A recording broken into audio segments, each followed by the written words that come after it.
MLC కవితపై BJP రాష్ట్ర అధ్యక్షులు బండి సంజయ్ చేసిన వ్యాఖ్యలపై మాన్కొండూరు నియోజకవర్గంలోని బీఆర్ఎస్ పార్టీ శ్రేణులు ఆగ్రహం వ్యక్తం చేశారు. బాధ్యత గల ఎంపీ హోదాలో ఉండి మహిళల పట్ల కనీస గౌరవం లేకుండా సభ్య సమాజం తలదించుకునే విధంగా అసభ్య పదజాలంతో మాట్లాడటం సిగ్గుచేటన్నారు. కవితను అవమానించేలా మాట్లాడిన బండి సంజయ్ దిష్టిబొమ్మను మాన్కొండూరు మండల కేంద్రంలో దగ్ధం చేసి పోలీస్ స్టేషన్లో ఫిర్యాదు చేశారు. బండి సంజయ్ డౌన్ టౌన్ అంటూ నినాదాలు చేశారు.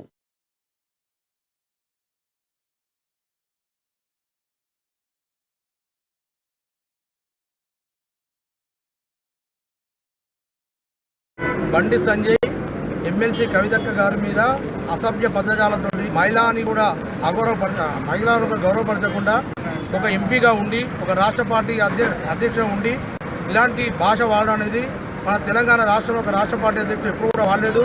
మరి కొత్త సంస్కృతి తీసుకొచ్చి బండి సంజయ్ మహిళల గురించి అవాక్కు చౌకలు మాట్లాడుతుండ్రు. సంజయ్ మీరు వ్యక్తిగతంగా దూషిస్తుంటే మా రాష్ట్ర పార్టీ ఆదేశానుసారం మీ గురించి కూడా తీయాల్సి వస్తుంది. జాగ్రత్త. కవితకు క్షమాపణ చెప్పాలని చెప్పి కోరుతున్నాం. ఇలాంటి అయితే మీ పార్టీ ఆఫీసు కూడా ముట్టడించడానికి సిద్ధంగా ఉన్నాం. బండి సంజయ్ ఖబర్దార్.